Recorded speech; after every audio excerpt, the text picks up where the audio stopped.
Bismillahirrahmanirrahim. Assalamualaikum warahmatullahi wabarakatuh.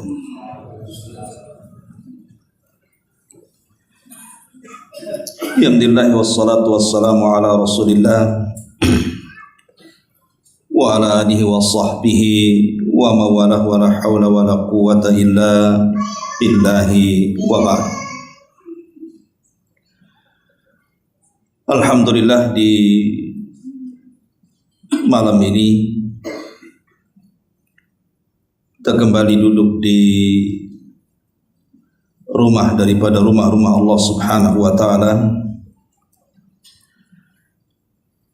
Salawat dan juga salam tetap kita hadiahkan kepada Rasul kita Nabi besar Muhammad sallallahu alaihi wa ala alihi wasallam. Kita lanjutkan kembali kajian kita, masih membahas tafsir singkat dari surah Al-Mulk, dan kita masuk pada ayat 12 dan seterusnya. A'udzubillahi minasyaitonirrajim. Bismillahirrahmanirrahim. Innal ladzina yakhshawna rabbahum bil ghaibi lahum maghfiratun wa ajrun kabir. Wa asirru qawlakum aw ijharu bi innahu alimun bidhatis sudur. Ala ya'lamu man khalaqa wa huwal latiful khabir. Sesungguhnya orang-orang yang takut kepada Rabb-nya, yang tidak terlihat oleh mereka, mereka akan memperoleh ampunan dan pahala yang sangat besar. Dan rahasiakanlah perkataanmu atau nyatakanlah, sungguh Dia Maha mengetahui atas segala isi hatinya.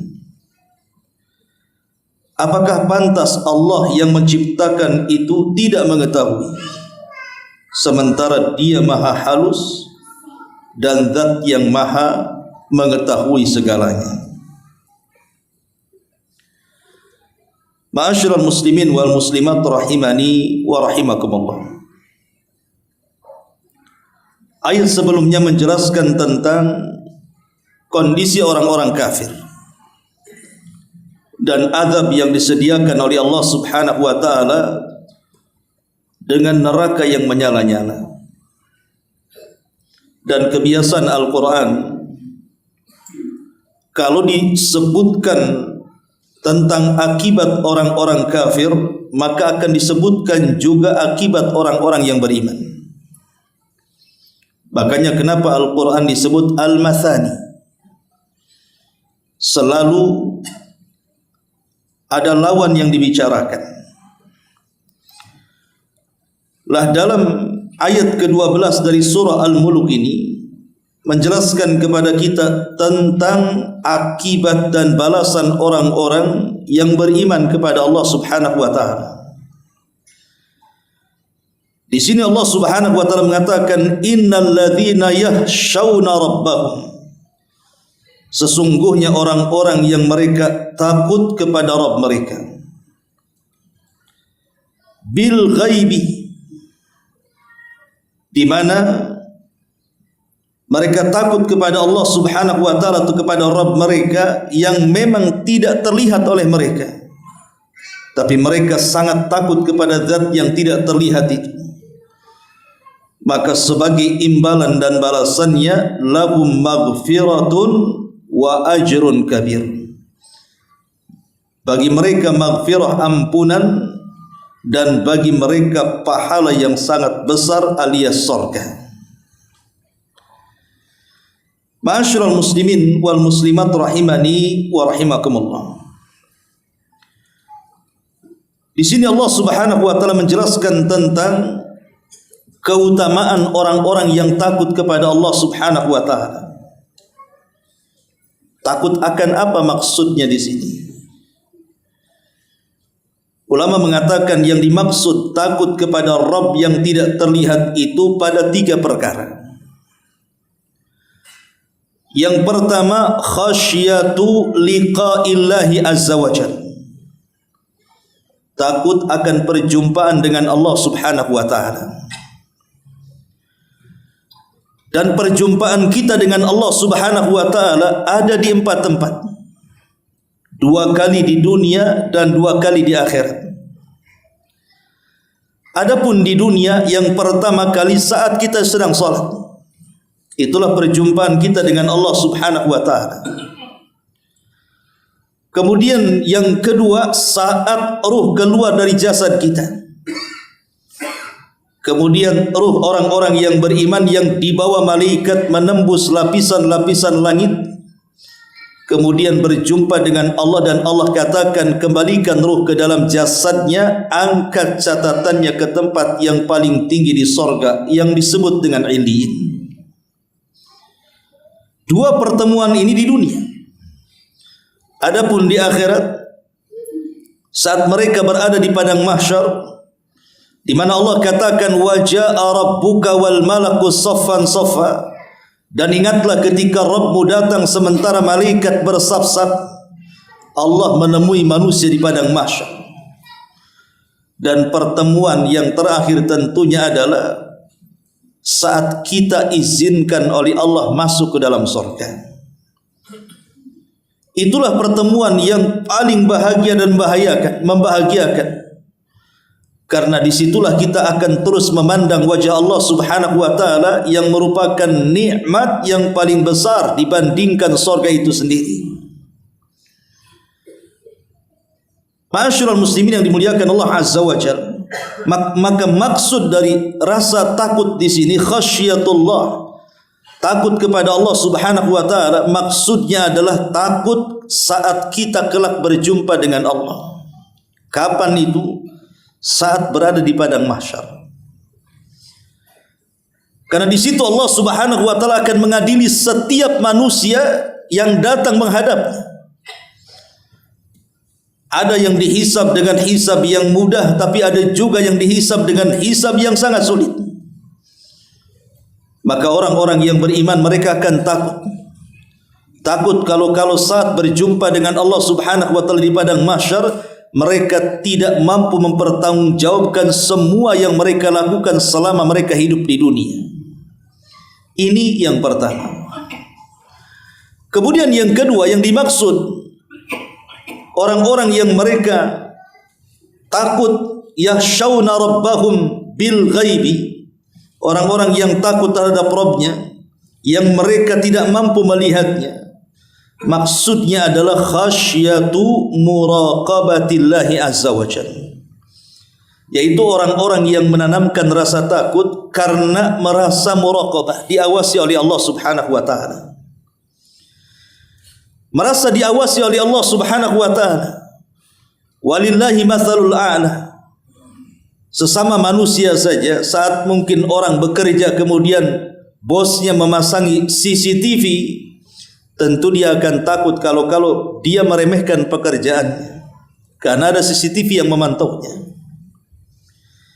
Bagaimana pula kemudian yang memantau adalah zat yang menciptakan CCTV itu sendiri, Allah Subhanahu wa taala. Maka orang-orang yang senantiasa muraqabah, menanamkan bahwa dirinya sedang diawasi oleh Allah Subhanahu wa taala, maka akan timbul perasaan takutnya di sini. Ini yang kedua. Dan yang ketiga, dan ini yang paling a'zam, yang paling agung adalah khasyatu al-musyahadah. Rasa takut seolah-olah kita betul-betul menghadap atau melihat Allah Subhanahu wa taala, dan ini tingkat ihsan yang paling tinggi. Karena ketika Nabi SAW ditanya soal ihsan oleh Jibril, apa kata Rasul? An ta'budallaha ka'annaka tarah. Engkau beribadah kepada Allah Subhanahu wa taala seolah-olah engkau melihat Allah. Seolah-olah engkau melihat Allah. Kalau kita beribadah kepada Allah seolah-olah kita melihat Allah, tentu akan muncul perasaan takut yang membawa kepada khusyuk. Atau seolah-olah melihat sorga, atau seolah-olah melihat neraka. Walaupun kita tidak pernah melihat sorga dan neraka, Tapi kalau kita bisa membayangkan seolah-olah kita sedang menghadap neraka, tentu dia takut untuk bermaksiat kepada Allah Azza wa Jalla. Atau seolah-olah kemudian dia melihat sorga, tentu dia tidak akan berani meninggalkan perintah Allah Subhanahu wa ta'ala. Ma'asyiral muslimin yang dimuliakan Allah Azza wa Jalla, itulah makna alladzina yakhshawna rabbahum bil ghaibi, orang-orang yang takut akan Rabb mereka sekalipun mereka tidak mampu melihatnya. Ma'asyiral muslimin yang dimuliakan Allah Subhanahu wa ta'ala, al-khasyah itu beda dengan al-khawfu, walaupun bahasa Arabnya sama. Secara penerjemahan al-khawfu ya takut, al-khasyah itu juga takut. Tetapi ulama membedakan bahwa kalimat khasyah itu maksudnya takut yang diiringi dengan ilmu, dan takut yang diiringi dengan pengagungan kita kepada Allah Subhanahu wa ta'ala. Itu disebut khasyah artinya. Makanya kenapa semakin dalam pengetahuan manusia kepada Allah, maka semakin takut dia kepada Allah Subhanahu wa ta'ala. Semakin dangkal pengetahuan ia terhadap Allah, maka semakin hilang perasaan takutnya kepada Allah Azza wa Jalla. Dari sini Allah Subhanahu wa ta'ala mengatakan, innama yakhshallah min ibadihil ulama. Orang-orang yang takut merekalah para ulama. Lihat bahasanya, innama yakhsha, bukan innama yakhaf. Karena khasyah itu diiringi dengan pengetahuan. Makanya manusia yang paling tahu tentang Allah siapa? Rasulullah sallallahu alaihi wasallam. Itulah manusia yang paling tahu tentang Allah. Karena Nabi sallallahu alaihi wasallam adalah manusia yang paling tahu tentang Allah, maka dia manusia yang paling takut dengan Allah Subhanahu wa taala. Makanya Rasul mengatakan di hadapan para sahabat, inni la akhsyakum lillah wa la atqakum lahu. Sesungguhnya aku orang yang paling takut kepada Allah dan yang paling bertakwa kepada Allah dari kalian. Saat 3 orang datang menemui istri-istri Nabi, kemudian bertanya soal ibadah Nabi. Kemudian istri-istri Nabi menceritakan bagaimana ibadah Nabi di rumahnya. Ka'annahum taqalun, mereka menganggap ibadahnya Nabi itu masih sedikit. Tapi wajarlah karena Nabi sudah diampuni yang sedang, yang telah, dan yang akan datang. Akhirnya satu di antara mereka bersumpah dan mengatakan, aku akan salat malam dan tidak akan pernah tidur selamanya. Yang satu mengatakan, aku akan berpuasa dan tidak akan batal selamanya. Yang satu mengatakan, aku tidak akan menikah dengan seorang wanita dan aku habiskan hidupku untuk ibadah selamanya. Maka Nabi SAW mendengar ucapan 3 orang ini, langsung mengumpulkan mereka semuanya. Kemudian Rasul mengatakan, innila akhsyakum lillah wa la atqakum lahu. Saya orang yang paling takut di antara kalian. Saya orang yang paling takwa di antara kalian. Tapi saya solat malam, terkadang tidur, saya puasa, terkadang buka, saya pula menikahi banyak wanita. Syahidnya di sini Rasul mengatakan, innila akhsyakum lillah. Saya adalah orang yang paling takut kepada Allah. Ya, karena dia adalah orang yang paling paham dan mengetahui tentang Allah Subhanahu wa ta'ala. Maka khasyah itu adalah takut yang diiringi dengan pengetahuan. Pengetahuan itulah yang membawa dia takut kepada Allah Azza wa Jalla. Karena orang jahil itu dia tidak takut karena dia tidak tahu apa yang ditakutkan. Mau takut sama apa, dia sendiri tidak tahu apa yang ditakutkan. Tetapi orang alim tahu apa yang ditakutkan. Karena ketika dia tahu apa yang ditakutkan, tumbuhlah perasaan takut itu. Maka di sini Allah mengatakan, innama yakhshallah min innama alladzina yakhshawna rabbahum bil ghaibi. Orang-orang yang mereka dipenuhi dengan khasyah, perasaan takut kepada Allah walaupun mereka tidak sanggup melihatnya. Perhatikan bahasa Quran. Allah Subhanahu wa ta'ala ketika menyebut kalimat yahshawna, Allah tidak mengatakan khasyaw, fi'lul madhi, tetapi Allah menggunakan fi'lul mudhari. Karena ada bedanya. Kenapa Allah tidak menggunakan fi'lul madhi tapi menggunakan fi'lul mudhari dalam bahasa Arab? Karena faedah daripada fi'lul mudhari adalah yufidud daimumah. memiliki faedah terus menerus.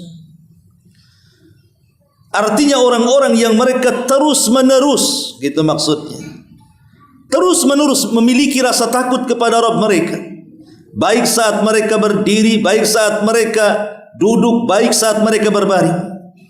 Mereka senantiasa takut kepada Allah Subhanahu wa ta'ala. Baik saat sendirian, baik saat rame-rame, mereka menanamkan perasaan takut kepada Allah Azza wa Jalla. Baik ketika seseorang menampakkan ataupun menyembunyikan, wa asirru qaulakum aw ijharu bi, tetap mereka takut kepada Allah Subhanahu wa ta'ala. Itulah sifat-sifat orang-orang yang mereka akan mendapatkan ampunan dan juga pahala yang besar berupa surga dari Allah Subhanahu wa ta'ala. Lahum maghfiratu wa ajrun kabir. Alladzina yakhshawna rabbahum, orang-orang yang mereka takut kepada Rabb mereka. Takut, yang dimaksud takut di sini sebagian ahli tafsir mengatakan takut akan dosa-dosa. Takut akan dosa-dosa yang pertama yang bersifat al-khalawat. Dosa-dosa yang tersembunyi yang kita lakukan tidak ada yang tahu kecuali kita dengan Allah Subhanahu wa ta'ala. Karena dosa yang dilakukan tidak terang-terangan ini membahayakan pahala kita. Nanti pada hari kiamat akan datang manusia dihadapkan kepada Allah Subhanahu wa ta'ala membawa pahala sebesar gunung Tihama. Tiba-tiba faja'alaha haba'an manthura, Allah hilangkan tu pahalanya, tidak tersisa sama sekali. Kemudian para sahabat bertanya, kenapa bisa dihilangkan pahala sebesar gunung Tihama itu wahai Rasul?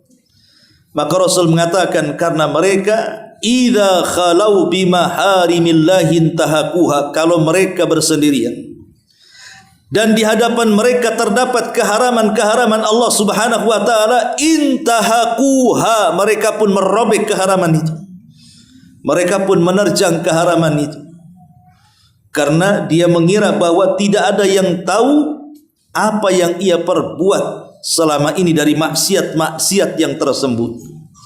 Tapi dia tidak paham bahwa wa asirru qaulakum aw ijharu bi, baik kalian terang-terangkan ataupun kalian sembunyi-sembunyikan, tetap Allah Subhanahu wa ta'ala tahu. Makanya maksudnya orang-orang yang takut kepada Rabb mereka adalah orang-orang yang takut ketika mereka terkena dosa-dosa khalawat, dosa-dosa yang tidak ada yang tahu kecuali kita dengan Allah Subhanahu wa ta'ala. Ataupun yang dimaksud di sini dosa-dosa qalbiyah, dosa-dosa yang di dalam hati kita. Jadi orang-orang yang takut kepada Rabb mereka sementara mereka tidak bisa melihat Rabb mereka, maksudnya takut akan dosa-dosa yang tersembunyi yang ada dalam hati kita, seperti hasad, dengki, iri, dendam dan yang semacamnya. Dia berusaha untuk menghilangkan penyakit-penyakit hati itu karena mereka takut kepada Allah Subhanahu wa ta'ala. Ataupun dosa-dosa yang manusia tidak melihatnya. Boleh jadi mungkin dia mencuri tengah malam, manusia tidak melihatnya, atau mencopet, atau mungkin seorang suami selingkuh dari istrinya karena istri tidak melihatnya, atau mungkin sebaliknya, dan begitu seterusnya. Maka orang-orang yang takut akhirnya mereka pun terhindar dari dosa al-khalawat ataupun dosa qalbiyah atau dosa la yarahan nas yang manusia tidak melihatnya. Maka Allah Subhanahu wa ta'ala katakan lahum maghfiratun wa ajrun kabir, maka bagi mereka maghfirah, ampunan, dan juga pahala yang sangat besar. Ma'asyiral muslimin yang dimuliakan Allah Subhanahu wa ta'ala, takut ini penting untuk ditanamkan karena dia satu di antara rukun ibadah qalbiyah. Kita tahu bahwa rukun ibadah hati itu kan 3. Pertama cinta, yang kedua harap, dan yang ketiga takut. Jadi takut ini perkara yang sangat penting. Kenapa demikian? Pertama, karena tidaklah tersifati dengan sifat ini kecuali dia orang yang bertakwa. Kalau dia tidak bertakwa, tidak mungkin ada sifat takut dalam hatinya. Makanya Rasul mengatakan, innila ahsyakum lillahi wala atqakum. Saya orang yang paling takut di antara kalian dan paling bertakwa. Rasul mengiringkan kalimat takut dengan takwa di sini. Kenapa? Karena sifat takut tidak mungkin dimiliki kecuali orang-orang yang bertakwa. Yang kedua, takut ini bisa menjauhkan kita dari segala macam maksiat. Kalau orang tidak memiliki rasa takut, akan diterjang banyak maksiat. Baik maksiat terang-terangan ataupun maksiat tersembunyi-sembunyi, pasti akan diterjang dia, karena dia tidak punya rasa takut kepada Allah Subhanahu wa taala. Dan yang ketiga, takut itu menyebabkan datangnya keikhlasan. Karena hanya orang yang takut itulah yang ikhlas. Tapi sebaliknya, orang yang tidak takut selamanya tidak akan ikhlas. Boleh jadi dia sum'ah, boleh jadi dia riya, boleh jadi dia takabur dan ujub. Tetapi ketika dia memiliki rasa takut, maka tumbuhlah perasaan ikhlas itu. An ta'budallaha ka'annaka tarahu fa illam takun tarahu fa innahu yara. Ma'asyiral muslimin yang dimuliakan Allah Subhanahu wa taala, tentu takut ini ada macam-macamnya. Pertama, ada takut yang disebut dengan mahmudah, dan yang kedua ada takut yang disebut dengan madhmumah. Jadi ada takut yang sifatnya terpuji, tapi ada juga takut yang sifatnya tercela. Adapun takut yang sifatnya terpuji itulah khasyatullah. Perasaan takut kita kepada Allah Subhanahu wa taala, akhirnya dengan takut itu kita semangat beribadah, dengan takut itu akhirnya lari dari kemaksiatan kepada Allah Azza wa Jalla, dan dia berusaha untuk mencari redha dan juga pahala Allah Subhanahu wa taala. Tapi di sana ada takut yang tercela, takut yang diberikan kepada selain Allah Subhanahu wa taala. Takut yang diberikan kepada selain Allah Azza wa Jalla, akhirnya kemudian dengan takut yang diberikan kepada selain Allah Subhanahu wa taala ini mengakibatkan akhirnya al-qunut wal yas, putus asa dia, dan bahkan bisa menjerumuskan kepada kesyirikan kan. Orang yang takut kepada selain Allah Subhanahu wa taala bisa menjerumuskan kepada kesyirikan. Dahulu di zaman jahiliyah, apabila lewat di sebuah tempat yang menyeramkan, maka mereka akan permisi di tempat itu kepada pemimpin tempat itu, kepada sayyidnya kaum tempat itu. Padahal yang menakut-nakuti itu adalah jin. Pokoknya orang-orang jahiliyah itu seperti itu. Kalau lewat saja, mereka akan permisi kepada tuan pemilik tempat lembah itu. Saya pikir yang seperti ini hanya ada di zaman jahiliyah. Rupanya ada juga di zaman sekarang yang suka permisi-permisi ke tempat gelap kan.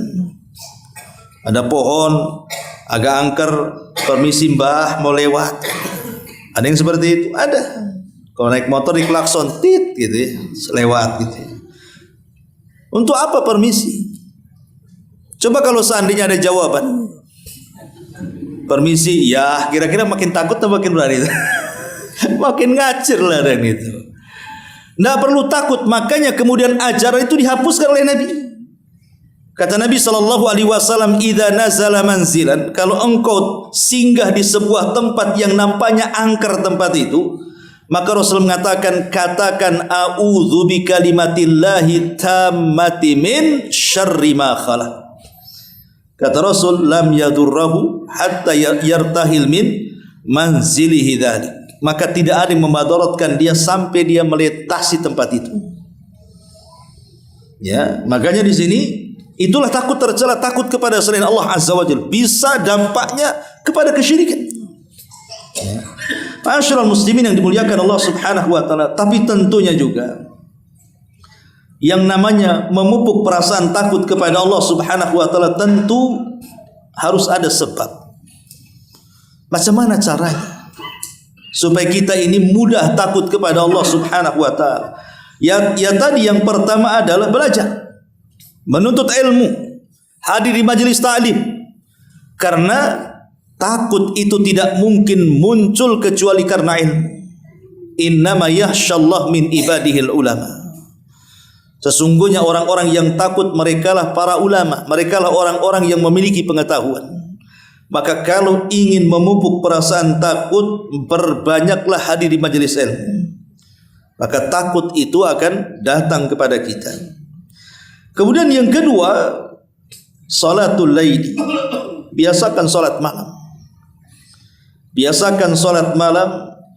Nabi SAW sampai mengatakan, wa rajulun dzakarallaha khalian fafadat aina. Ketika menyebutkan 7 orang yang akan mendapatkan naungan arsy di hari yang tidak ada naungan kecuali naungan Allah Subhanahu wa taala, salah satunya adalah wa rajulun dzakarallaha khalian fafadat aina. Seorang laki-laki yang berzikir kepada Allah tengah malam. Tidak ada yang tahu kecuali dia dengan Allah Subhanahu wa taala, dan dia mampu meneteskan kedua air matanya. Merekalah ahli tahajud, ahli qiyamul lail. Kemudian yang ketiga, al-istima'u lil Qur'an. Orang-orang yang akan tumbuh perasaan takutnya adalah orang-orang yang suka membaca Al-Quran dan mendengarkan Al-Quran. Membaca dan mendengarkan Al-Quran. Makanya satu hari Nabi SAW memanggil Abdullah ibn Mas'ud radhiyallahu anhu. Kemudian mengatakan, wahai ibnu ummi abdin, iqra' alayya al-Quran, bacakan Al-Quran kepadaku. Kata Abdullah ibn Mas'ud radhiyallahu an, ya Rasulullah, aqra'u alayka al-Quran wal Quranu unzila ilaika. Haruskah saya membaca Al-Quran kepadamu wahai Rasul sementara Quran itu turun kepadamu? Kata Rasul, iqra', baca saja. Akhirnya Abdullah ibn Mas'ud pun membaca suratun Nisa sampai kepada ayat ke-41. Fa kaifa idza ji'na min kulli ummatin bi syahid wa ji'na bika ala haula'i syahida. Kata Nabi SAW, hasbuka ya ibn Mas'ud, cukup. Kata Abdullah ibn Mas'ud, aku lihat ketika Rasul mendongakkan wajahnya, maka kulihat banyak air mata yang bercucuran dari kedua matanya, karena rasa takutnya kepada Allah Subhanahu wa taala. Maka yang ketiga, perbanyak membaca Quran dan mendengarkannya. Kemudian yang keempat, tadzakkurul jannati wan nar. Mengingat surga dan neraka. Maka akan timbul tuh perasaan takut itu. Jadi pelajari tentang surga dan neraka. Sampai-sampai Abu Asim rahimahullahu ta'ala dia mengatakan, ra'aitu Hisham ibn Hassan, aku melihat Hisham ibn Hassan, seorang ulama salaf, ya, ketika dia mendengarkan tentang bagaimana indahnya surga dan bagaimana kengerian neraka, fabaka hatta salat dumu'uhu, dia pun menangis sampai kemudian air matanya terus berjalan dan menetes dari kedua matanya. Begitulah para salaf. Kemudian juga yang keempat, yang kelima, tarkud dzunub. Kalau ingin memiliki perasaan takut kepada Allah, tinggalkan dosa. Karena dosa itu yang menjadikan hilang perasaan takut kita kepada Allah. Coba perhatikan para pemain dosa itu, orang-orang yang gemar melakukan dosa itu, hilang perasaan takutnya kepada Allah. Orang yang meninggalkan salat, kemudian terjerumus kepada khamar, kepada narkoba, kepada zina, kepada judi dan yang semacamnya, hilang perasaan takutnya. Padahal Nabi SAW mengatakan seorang mukmin itu kalau melihat dosa ibarat duduk di belakang gunung yang akan meletus. Kira-kira lari atau diam? Pasti lari. Begitulah seorang mukmin. Tapi orang fajir, kata Rasul, ketika melihat dosa itu kayak lalat nemplok di hidung, kemudian ditepak, balik lagi. Artinya, kalaupun dia menyesal, itu bukan tobat, tapi tomat. Habis tobat, kumat tuh. Itulah orang-orang fajir seperti itu. Makanya, kalau ingin terpupuk perasaan takut, tinggalkan dosa. Kemudian yang ke-7, sama'ul mawa'id. Biasakan mendengar kajian-kajian, wejangan-wejangan, nasihat-nasihat. Karena terkadang hati ini ada ikbal, ada idbar. Kata Abdullah ibn Mas'ud radhiyallahu anhu, hati manusia itu terkadang ada ikbalnya, menerima nasihat. Terkadang ada idbarnya, menolak nasihat. Jadi ketika antum ini hatinya sedang lapang, hadiri majelis ta'lim, dengarkan apa yang dinasihatkan oleh guru-guru kita. maka itu akan terpupuk perasaan takut kepada Allah Subhanahu wa taala. Lah inilah kata para ulama di antara pendorong-pendorong kalau ingin kita menanamkan perasaan takut kepada Allah Subhanahu wa taala. Ma'asyiral muslimin yang dimuliakan Allah Subhanahu wa taala. Dan biasanya perasaan takut ini akan membuahkan air mata yang tidak akan tersentuh oleh api neraka. Nabi SAW mengatakan al-ainani la tamassahumun naru. Ada dua air mata yang tidak mungkin disentuh oleh neraka.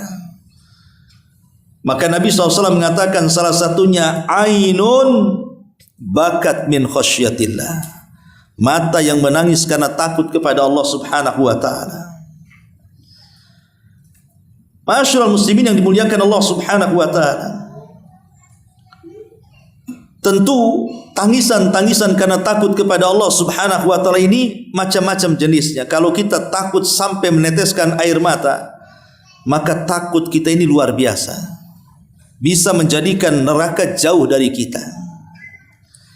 Bagaimana caranya supaya kita bisa meneteskan air mata? Apakah diletakkan balsam biar dia nangis kan itu, atau diletakkan cabai ya, atau mengiris bawang di depan matanya gitu ya? Bukan itu. Kalau itu tangisan buaya itu bukan tangisan beneran ya. Maksudnya tangisan yang betul-betul keluar dari hati yang ikhlas itu, pertama boleh jadi disebabkan mafatal insan min ujurin fil akhirati.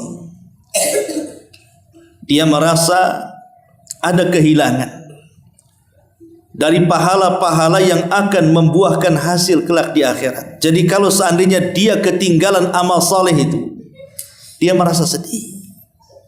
Kenapa saya tadi tidak ngaji? Kenapa saya tadi tidak tahajud? Kenapa saya tadi tidak sedekah? Kenapa saya tadi tidak berbuat baik dan kebajikan, dan begitu seterusnya. Hatinya itu lawamah, mencela dirinya ya. Kan jiwa itu kan ada tiga. Pertama ada ammaratum bisu, dan itu jiwa yang paling buruk, yang senantiasa memerintahkan kepada keburukan. Yang kedua ada namanya jiwa mutmainnah, jiwa yang tenang, dan itulah jiwa yang senantiasa penuh dengan kebaikan.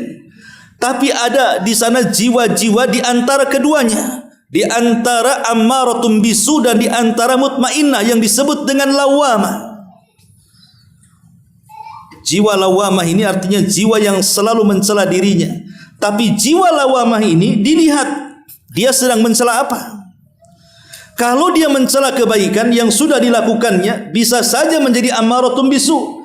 Tapi kalau seandainya dia mencela jiwanya, kenapa dia tidak melakukan kebaikan, maka bisa saja naik kepada mutmainnah. Contoh umpamanya, ada orang bersedekah 100.000.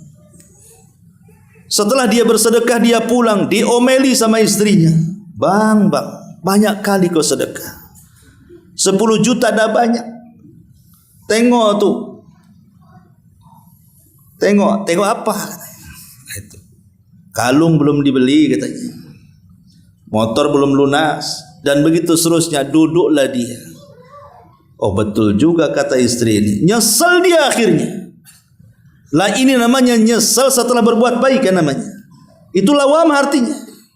Lah nyesal setelah berbuat baik ini bahaya. Karena bisa saja akhirnya jiwanya menjadi ammaratum bisu. Tapi ada yang sifat lawamahnya itu, kalau dia tidak melakukan kebaikan, dia salahkan dirinya. Kenapa aku tadi tidak ngaji? Coba aku ngaji tadi kan enak. Kenapa aku tidak ikut kerja bakti? Kenapa aku tidak berbuat baik? Kenapa aku tidak ini dan tidak itu? Lah kalau jiwanya mencela soal kebaikan yang luput pada dirinya, maka akan menimbulkan perasaan takut. Boleh jadi hatinya akan meningkat menjadi mutmainnah, penuh dengan kebaikan, penuh dengan rasa takut kepada Allah Subhanahu wa taala. Ini yang pertama. Atau sebab yang kedua, tadzakkur fuqara'il muslimin. Kita ingat saudara-saudara kita dari orang-orang yang fakir dan miskin, atau orang-orang yang tertindas. Akhirnya kita menangis karena takut kepada Allah Azza wa Jalla. Melihat saudara kita yang ada di Gaza yang dibantai oleh Israel, umpamanya kan, melihat saudara kita yang terkena musibah, entah kena tsunami, kena gempa, kena gunung meletus, kena kebanjiran, kena puting beliung atau apalah namanya. Kita lihat di YouTube, akhirnya kita pula nangis. Nangis, ya. Itu tangisan itu karena takut kepada Allah Azza wa Jalla. Kenapa aku tidak bisa membantu mereka? Ini enggak, nangisnya itu kalau dengar lagu, oh lagunya ini rupanya menceritakan tentang kisah masa lalunya. Nangis dia. Kenapa aku tidak kawin sama dia? Kenapa sama si ini pula yang hitam katanya? Ini kan bahaya, ikhwan, ya. Jadi ada orang-orang yang kemudian ketika melihat orang-orang susah di berita, di YouTube, langsung dia terenyuh, nangis dia. Itulah hati-hati yang lembut, ikhwan. Karena dipenuhi dengan perasaan takut, akhirnya dia mampu meneteskan air mata. Ataupun yang ketiga, dha'ful basar. Mungkin dia Allah takdirkan mungkin buta. Tadinya melihat, kemudian dia buta. Atau mungkin tidak buta lah, mungkin rabun gitu ya. Akhirnya dia tidak bisa membaca Quran lagi. Yang dulunya bisa membaca Quran, akhirnya dia tidak bisa membaca Quran. Nangis dia kepada Allah Subhanahu wa taala. Maka sebelum buta dan sebelum Allah butakan, maka bersyukurlah akan nikmat melihat ini. Karena banyak orang-orang yang buta, mereka tidak mampu beribadah seperti orang yang melihat. Ma'asyiral muslimin yang dimuliakan Allah Azza wa Jalla. Kemudian juga di antara sebab bisa meneteskan air mata karena takut kepada Allah Subhanahu wa taala adalah khasyatullah. Perasaan yang tinggi yang takut kepada Allah Subhanahu wa taala. Kalau dia tidak dimasukkan ke dalam sorga dan justru dimasukkan ke dalam neraka, akhirnya dia pun menangis. Itulah hati-hati yang dipenuhi dengan rasa takut kepada Allah Azza wa Jalla. Makanya di sini Allah Subhanahu wa taala mengatakan, alladzina yakhshawna rabbahum bil ghaibi. Mereka orang-orang yang menanamkan takut kepada Rabb mereka sekalipun mereka tidak mampu melihat Rabbnya, maka Allah katakan lahum maghfiratun. Mereka akan mendapatkan maghfirah. Maghfirah itu bukan hanya sekedar ampunan, ikhwan. Maghfirah itu maksudnya ampunan wasitru, dan juga penghalang yang Allah atau tabir yang Allah berikan kepada kita sehingga aib kita tidak tampak di hadapan manusia. Itu makna maghfirah. Jadi kalau kita meminta ampun, umpamanya kita mengatakan Rabbighfirli wali walidayya warhamhuma kama rabbayani shaghira. Rabbighfirli, ya Allah ampunilah aku. Atau kita katakan astaghfirullahal azim, aku meminta ampun akan dosa-dosaku ya Rabb. Kalimat istighfar ini memiliki dua makna. Makna yang pertama, kita meminta kepada Allah Subhanahu wa taala agar aib kita tidak ditampakkan di hadapan manusia ketika di dunia dan juga di akhirat. Dan yang kedua, agar Allah tidak mengazab gara-gara dosa yang kita lakukan di dunia. Jadi makna maghfirah itu dua, ya. Pertama, Allah akan menutupi aib kita baik di dunia ataupun di akhirat. Dan yang kedua, dosa-dosa yang kita lakukan di dunia tidak akan disentuh azab pada hari kiamat. Makanya beruntunglah orang-orang yang meminta ampunan kepada Allah, kemudian Allah ampuni dosa-dosanya, karena aibnya akan ditutup dan dosanya tidak menjadikan dia diazab. Itulah orang-orang yang takut kepada Allah Azza wa Jalla. Mereka akan mendapatkan maghfirah, akan ditutup aibnya oleh Allah Subhanahu wa taala di dunia dan akhirat. Karena begini ikhwatu fiddin, satu saja aib kita ditampakkan oleh Allah, itu malunya seumur hidup kita akan derita. Coba betapa banyak orang-orang yang dulunya hidup senang, tiba-tiba terbongkar aibnya. Contoh umpamanya, ada orang yang korupsi triliunan, tahu-tahu ketahuan, akhirnya dibongkar oleh Allah sampai kemudian viral kan, itu viral lah kan itu ya. Apa enggak malu dia? Maka dia berusaha untuk klarifikasi, aku enggak korupsi. Percuma juga. Kalau Allah sudah hinakan, tidak ada yang mengangkat derajat dia. Sebagaimana kalau Allah muliakan, tidak ada yang bisa menghinakan dia. Nah, dari sini kita tahu bahwa kalau satu saja aib itu dibongkar, subhanallah, maka hidupnya itu akan dipenuhi rasa kehinaan. Sampai ada satu keluarga, udah puluhan tahun dia berumah tangga. Tiba-tiba satu pasangannya selingkuh. Dia tutup-tutupi itu selingkuhnya. Tapi namanya dia sudah menzalimi orang, dan Allah katakan wala tahsabannallaha ghafilan amma ya'malu zalimun. Jangan kau kira Allah lalai terhadap orang-orang yang melakukan kezaliman. Subhanallah, terungkaplah aibnya. Maka ketika terungkap aib ini, orang ini merasa terhina sampai hari ini. Istrinya sudah tidak cinta dengan dia. Manusia sudah tahu kelakuannya, seolah-olah tidak betah lagi hidup di situ. Itu baru satu yang disingkapkan aibnya. Macam mana kalau aib yang lain disingkapkan? Tapi kalau orang mendapatkan ampunan Allah Subhanahu wa taala, pasti Allah akan tutup aibnya. Yang jelas dia tidak meneruskan maksiatnya, bertobatlah kepada Allah Subhanahu wa taala. Sebesar apapun dosa kita, kalau kita bertobat kepada Allah, meminta ampunan Allah, kemudian Allah berikan ampunannya, maka dosa sebesar itu pasti akan ditutupi aibnya. Itu di dunia. Di akhirat Allah ampuni dosa-dosanya dengan tidak diazab. Kemudian Allah mengatakan lahum maghfiratun wa ajrun kabir. Dan bagi mereka pahala yang sangat besar. Maksud pahala yang sangat besar di sini apa? Maksudnya surga.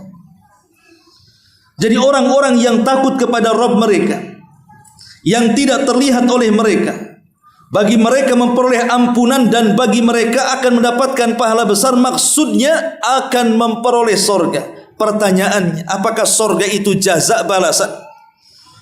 Apakah orang masuk surga itu karena balasan dia sudah beramal saleh, sudah takut kepada Allah, akhirnya dengan takut itu merangsang dia untuk beramal dan menjauhi maksiat? Apakah surga itu bentuk balasan dari amal saleh? Kita katakan dirinci pembahasannya, karena tidak ada yang masuk surga karena amalannya. Nabi SAW pernah dikatakan wala anta ya Rasulullah, apakah engkau juga sama wahai Rasul, engkau tidak akan masuk surga dengan amalanmu? Kata Rasul, ya, saya pun sama, tidak akan masuk surga dengan amalan saya. Lalu apa yang menjadikan manusia masuk surga dan apa yang menjadikan Nabi SAW masuk dalam surga? Kata Nabi SAW, walakin, akan tetapi kata Rasul, Allah sudah meliputkan rahmatnya kepadaku. Illa an yataghammadiyallahu birahmatihi. Karena rahmat Allah lah kita masuk ke dalam surga. Berarti kalau kita tahu dari hadis ini, surga itu bukan balasan amal.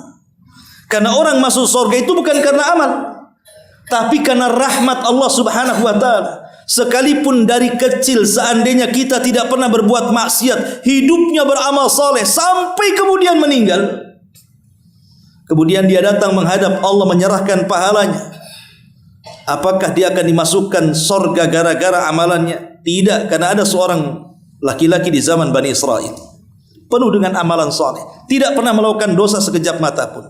Ketika dia meninggal dunia, dia dihadapkan di pintu surga. Kemudian dikatakan kepada orang ini, udkhulil jannah bi rahmati, masuk ke dalam surga dengan rahmatku. Dia mengatakan, oh, tidak bisa. Kalau saya ini pernah melakukan dosa ya Rabb, ya boleh jadi saya akan masuk surgamu dengan rahmatmu. Tapi seumur hidup saya tidak pernah melakukan dosa ya Rabb, maka masukkan aku dengan amalanmu. Maka Allah mengatakan, baik kalau begitu hitunglah berapa pahala amalan. Akhirnya dihitung oleh dia. Rupanya pahala amalannya tidak sebanding dengan nikmat yang Allah anugerahkan kepadanya berupa penglihatan. Akhirnya karena dia takut tidak akan masuk surga, dia pun mengatakan, ya Rabb, sudah enggak apa-apa, masukkan aku ke dalam surga dengan rahmatmu, katanya. Ya kan? Tetapi walaupun demikian, rahmat itu tidak bisa diraih kecuali dengan amal. Ya. Jadi rahmat itu tidak mungkin bisa diraih kecuali dengan amal saleh. Ma'asyiral muslimin yang dimuliakan Allah Azza wa Jalla. Tapi perhatikan ayat ini, ada rahasia makna yang dalam, ikhwan. Di sini Allah Subhanahu wa taala mengatakan, dan orang-orang yang mereka menanamkan perasaan takut kepada Rabb mereka sekalipun mereka tidak bisa melihat Rabb mereka, bagi mereka ampunan dan juga sorga. Seolah-olah Allah ingin katakan, seandainya ada orang yang berlaku maksiat, hidupnya penuh dengan kemaksiatan kepada Allah Azza wa Jalla, dan dia tidak pernah melakukan kebaikan karena hidupnya dipenuhi dengan maksiat, tiba-tiba satu hari dapatlah hidayah masuk ke dalam hatinya. Dia pun menyesal dengan perbuatan dosanya, akhirnya menangis penuh dengan rasa takut kepada Allah Azza wa Jalla. Kalau Allah takdirkan dia meninggal, maka dia akan dimasukkan ke dalam surga, walaupun hanya semata-mata takut. Karena ada hadis, dahulu di zaman Bani Israel, ada seseorang yang sudah melampaui batas kehidupannya, tidak pernah berbuat baik, dosa dan dosa saja hidupnya. Ketika sebelum matinya dia takut, pasti aku masuk neraka nih. Dan pasti kalau masuk neraka, pasti Allah akan azab dengan azab yang belum pernah terjadi kepada siapapun kecuali kepada aku, katanya. Maka dia kumpulkan anak-anaknya dan mengatakan, kalau aku mati, bakar jasadku. Bakar jasadku. Kemudian abunya kalian lempar di semua air lautan di dunia ini. La in qadarallahu, katanya, kalau Allah takdirkan dia mampu menghidupkanku, katanya, pasti dia akan mengadab aku dengan adab yang belum pernah diadab siapapun di alam semesta ini. Akhirnya betul-betul ketika dia mati, wasiatnya dilaksanakan oleh anak-anaknya. Ketika sudah jadi abu, maka abunya disebar di semua pantai dan lautan. Dia salah, Allah itu ala kulli syai'in qadir. Maka ketika debu-debu itu sudah dihempas di semua lautan dan juga pantai, maka tiba-tiba Allah kumpulkan semua debu-debu itu, kemudian diciptakan kembali menjadi dirinya dan dihadapkan kepada Allah Subhanahu wa taala. Maka Allah katakan, ya fulan, apa yang kau lakukan dengan wasiatmu itu? Kenapa kau lakukan seperti itu? Apakah kau enggak yakin aku bisa menghidupkan kamu dengan caramu itu? Maka dia mengatakan, ya Rabb, khasyatuka, karena takutku kepadamu ya Rabb. Jadi dia berwasiat kepada anak-anaknya seperti itu karena perasaan takut yang mendalam. Akhirnya dia berwasiat seperti itu. Maka kemudian Allah mengatakan, kalau memang takutmu benar, takutmu jujur, dan Allah tahu tentang kejujurannya, akhirnya Allah pun memasukkan orang ini ke dalam surga karena perasaan takutnya. Lihat, semata-mata takut saja mereka akan dapat ampunan dan mereka akan mendapatkan surga. Maka siapapun yang melakukan dosa, kemudian dia ingin tobat dari dosa itu, kemudian tumbuh perasaan takut, maka yakinlah orang-orang itu akan mendapatkan ampunan, dan yakinlah orang itu akan mendapatkan surga dengan syarat apa? Dia tidak melanjutkan dosanya. Dia tidak tajarrah, berani dengan dosanya, dan dia menghentikan dosanya. Saya akan contohkan. Nabi Allah Adam alaihi salatu wassalam dengan iblis laknatullah alaihi, itu kan dosanya berbeda. Kalau dosanya Adam alaihi salatu wassalam itu karena melanggar larangan. Allah katakan, wala taqraba hadhihi syajarah, jangan kau dekat-dekat pohon ini Adam. Didekati pula sama si Adam, dimakan pula buahnya. Itulah dosa Nabi Adam, melanggar larangan. Tapi dosanya si iblis bukan melanggar larangan, tapi dia membantah perintah, membangkang perintah. Kata Allah, sujud kau iblis. Wa idh qala rabbuka lil malaikati isjudu li Adam fasajadu illa iblis. Ketika Allah menyuruh sujud, kau iblis tak mau sujud pula. Berarti dosa iblis itu apa? Membantah perintah. Karena dosa di dunia itu cuma dua, mungkin melanggar perintah ataupun mengerjakan yang diharamkan, kan begitu? Dosa itu cuma dua saja. Allah perintahkan sesuatu, antum langgar. Allah larang sesuatu, antum kerjakan. Ya. Itulah dosa, karena dari dua orang ini, dari dua makhluk ini. Iblis, kata Allah, sujud, tak mau sujud, berarti dia melanggar perintah. Kemudian Allah mengatakan kepada Adam, jangan kau dekat-dekat ini ya Adam ya. Ini larangan loh ya. Diterjang pula larangan itu. Tapi lihat dua makhluk ini. Ketika Adam alaihi salatu wassalam, dia mengakui dosanya. Dia bertobat kepada Allah subhanahu wa ta'ala. Dia hentikan tobatnya karena takut kepada Allah azza wa jal. Fataba alaihi innahu huwa tawwabur rahim. Allah ampuni dosa-dosanya. Allah berikan maghfirahnya. Dan Allah sediakan ajrun kabir, pahala yang sangat besar. Tapi iblis yatajarra. Iblis kurang ajar. Setelah diusir dari sorga, bukannya dia bertobat, malah bersumpah dan menyalahkan Allah dan mengatakan, wa bi'izzatika, dan demi kemuliaanmu ya Rabb, katanya, aku akan sesatkan tuh. Bukannya tobat malah tajar, kurang ajar kan? Ketika dia kurang ajar, akhirnya Allah laknat iblis sampai kiamat dibangkitkan. Dari sini siapapun yang melakukan dosa, kemudian tertanam perasaan takut, kemudian tobat dan berhenti dari dosa, lahum maghfiratun wa ajrun kabir. Mereka dapat maghfirah dan dapat pahala besar. Tapi kalau dia maksiat, timbul perasaan ingin tobat, tapi tak tobat-tobat, malah lebih kurang ajar, maka mafhum mukhalafahnya, mereka tidak akan mendapatkan ampunan dan mereka tidak akan mendapatkan pahala besar alias surga. Dan Allah katakan orang-orang yang bermaksiat seperti ini, mereka tidak paham Allah itu mengetahui segalanya. Makanya Allah mengatakan, wa asirru qaulakum aw ijharu bi innahu alimun bidzatis sudur. Mau kalian rahasiakan, mau kalian terangkan, Allah itu maha mengetahui segalanya. Baik amal soleh ataupun dosa. Antum ngaji keras-keras, Allah tahu. Antum ngaji pelan-pelan, Allah tahu. Antum zikir keras-keras, Allah tahu. Antum zikir dalam hati, Allah juga tahu. Antum berdakwah dengan lisan antum, Allah tahu. Antum berdakwah dengan hati, dengan mendoakan, mengingkari sebuah kebenaran, Allah tahu. Allah tahu segalanya. Atau maksiat yang antum lakukan terang-terangan, Allah tahu. Atau maksiat yang antum tidak lakukan terang-terangan, Allah tahu. Allah itu alimun bidzatis sudur. Semua yang tersembunyi dalam hati kita itu Allah tahu. Makanya Allah mengatakan, wa asirru qaulakum aw ijharu bi. Silahkan tampakkan atau sembunyikan ataupun terang-terangan. Lihat bahasa Al-Quran, Allah mendahulukan kalimat wa asirru, baru kemudian awijharu. Kenapa Allah dahulukan kalimat asirru, kalimat sembunyi, baru bicara terang-terangan? Karena amalan yang tersembunyi itu lebih mulia dibandingkan amalan yang terang-terangan. Ikhlas itu di mana tempatnya? Dalam hati, tersembunyi atau terang-terangan? Tersembunyi. Makanya kalau ada orang yang mengatakan ikhlas, antum ikhlas, orang ini jangan dikatakan ikhlas, dusta antum. Karena ikhlas itu bukan di lisan. Ikhlas kok ikhlas. Ikhlas sampai 1000 kali dia ngomong ikhlas. Maka orang kayak gini enggak usah dipercaya.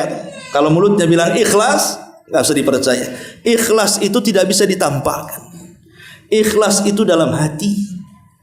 Kemudian tampak dari perbuatan. Ya, kalau ikhlas kan senyum. Ikhlas tapi sambil melotot, ya gimana ceritanya? Sambil gerutu, itu bukan ikhlas. Ya. Artinya ketika Allah mendahulukan asirru, artinya sembunyi-sembunyi baru terang-terangan, karena amalan yang sifatnya sembunyi-sembunyi itu lebih afdal dibandingkan amalan yang terang-terangan. Sedekah sembunyi-sembunyi lebih afdal dibandingkan terang-terangan. Kata Rasulullah, sadaqatus sir tudfi'u ghadaba Rabb. Sedekah yang tidak terang-terangan itu bisa menutup kemurkaan Allah Subhanahu wa taala.